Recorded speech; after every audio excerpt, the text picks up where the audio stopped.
Saat ini saya sedang berada di Gunung Unggaran, tepatnya di Kompleks Pecandian Gedong Songo. Hari ini kabut tebal, kami sudah sampai sejam yang lalu, tapi hujan semakin deras. Setidaknya kami bisa sampai di tempat ini. Mari kita ulas Candi Gedong Songo. Ya, sekarang kita sampai di Candi Gedong 1. Adalah salah satu candi dalam kompleks Gedong Songo yang terletak di Semarang, Jawa Tengah ini, memiliki ketinggian sekitar 1208 di atas permukaan laut, 1208. Kita baru sampai pada di situ, agak kabut. Itu candi pertama yang kita temui di kompleks ini, karena kita akan berjalan naik terus, ada 9 candi di kompleks ini. Nah, seperti di gambar ini, ada banyak. Nah, sedikit tentang Candi Gedong Songo ini. Kenapa Candi Gedong Songo namanya? Menurut bacaan saya di Google, bahwa karena ada 9. Dan sangat mungkin sebelumnya punya nama yang berbeda. Namun di tahun 1807 kalau nggak salah, yang ditemukan oleh Thomas Temple Raffles, yang menemukan pertama kali di hutan ini ada kompleks percandian yang sangat mungkin dahulu kala adalah sebuah mungkin saja monastri atau mungkin saja tempat orang belajar spiritualitas di tengah hutan. Kenapa di tengah hutan? Karena hidup di hutan tubuh manusia lebih murni. Manusia hidup lebih fresh sehingga pikiran jernih dan semua dalam konteks penyerapan pengetahuan itu relatif lebih cepat daripada kita hidup di hiruk pikuk yang setiap hari dengan segala macam stres. Jadi hutan, gunung adalah satu tempat yang sangat murni untuk spiritualitas. Mari kita lanjut ke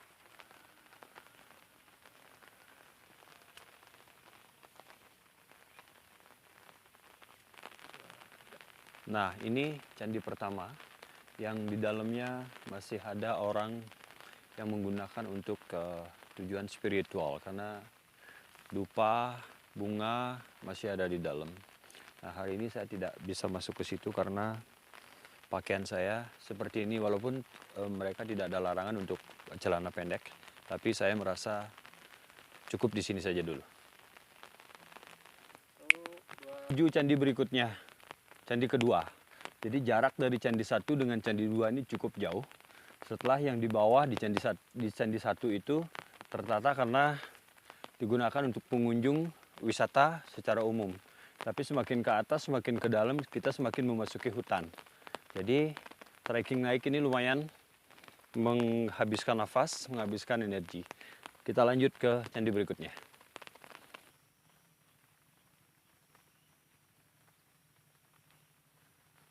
Ya, ini kita sedang berada di candi kedua. Nah, candi kedua ini jaraknya cukup jauh dari candi ke-1. Ada sesuatu yang menarik di sini dengan tempat kami di Kintamani di Tampuriang, bahwa setiap candi memiliki 4 pintu. Nah, jadi kenapa 4 pintu? Kenapa ada di setiap sisi ada seolah-olah ada celah energi untuk menjadi satu ke dalam? Ajaran apa yang tertinggal di sini? Atau leluhur mewariskan ajaran apa di sini? Kita gali.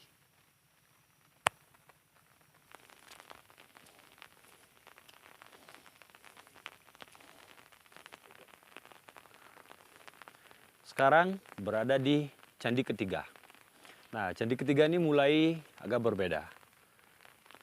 Di sini ada 3 bangunan yang sangat mungkin dulunya adalah 4. Karena satu yang di tengah dikawal, ada yang kiri, ada yang kanan atau kiwa tengen. Kemudian di sini ada sejenis aling-aling. Nah, jadi konsep kiwa tengen, kiri kanan kiwa tengen. Nah, itu bedanya. Jadi sangat mungkin, nah itu ada reruntuhan masih yang mungkin saja tidak ditemukan yang lainnya. Kemudian maka jadilah 3, yang kiri hilang, yang kiri belum kelihatan, adanya 3 biji. Jadi inilah, nah di sini juga ada lubang yang kemungkinan ini adalah, waduh, semua dirusak-rusak. Oke, atas pengunjung. Nah, di sana keren banget sini. Oke, kita lanjut ke candi berikutnya. Kemungkinan kita akan masuk pada candi 4 dan 5 karena situasi hujan. Saya juga nggak bawa sepatu, saya nyeker. Maka continue ke candi 4 dan 5. Di bawah ada air panas, ada belerang yang aromanya sangat menyengat. Kita lanjut. Kita berada di kawah. Di bawah itu air panas, sumber air panas belerang yang mengalir turun. Di sana ada permandian. Nah, ini adalah trek menuju candi 4 dan 5.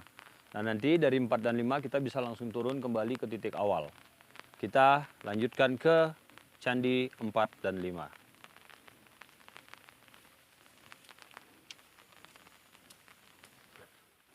Ya, ini adalah candi keempat yang kita kunjungin.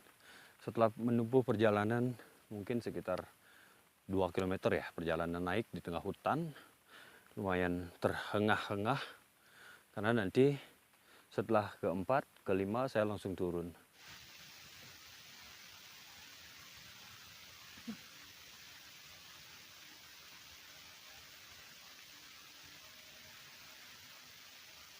Di sini agak sedikit berbeda. Ini jumlahnya ada banyak, candi utama, pewara, dan beberapa lagi yang belum tersusun. Jadi rupanya mereka, pihak terkait, sedang melakukan proses atau rekonstruksi, mengkonstruksikan kembali. Tapi masih banyak batu-batu yang sudah dikumpulkan. Oke, kita akan lanjut ke candi yang kelima. Jadi ada banyak nih, 1, 2, 3, 4, 5, 6, 7, 8, 9, 10, 11, 12. Banyak. Banyak. Oke. Jadi depannya tuh ini.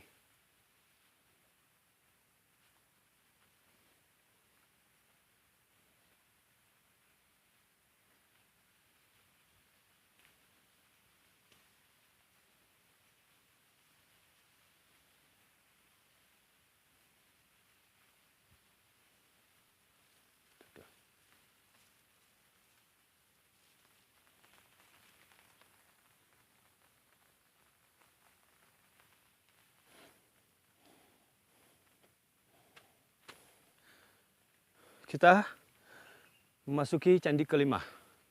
Sebelum kita melanjutkan perjalanan turun, kita akan memasuki candi kelima yang juga sepertinya di titik ini, candi ini tidak berdiri sendiri, tapi ada candi pendamping-pendamping yang lainnya yang masih berupa reruntuhan yang belum ditata ulang. Jadi mari kita lihat. Sedemikian.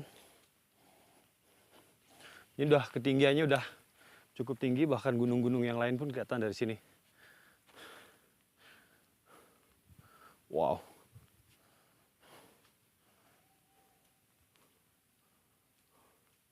Nah, di sini rupanya ada arca sepertinya Ganapati atau Ganesha yang sudah mulai lapuk.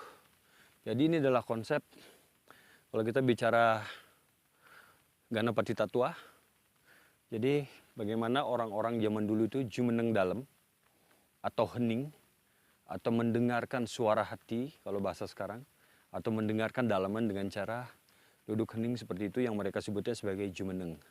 Jumeneng dalam. Hening mendengarkan kedalaman batin.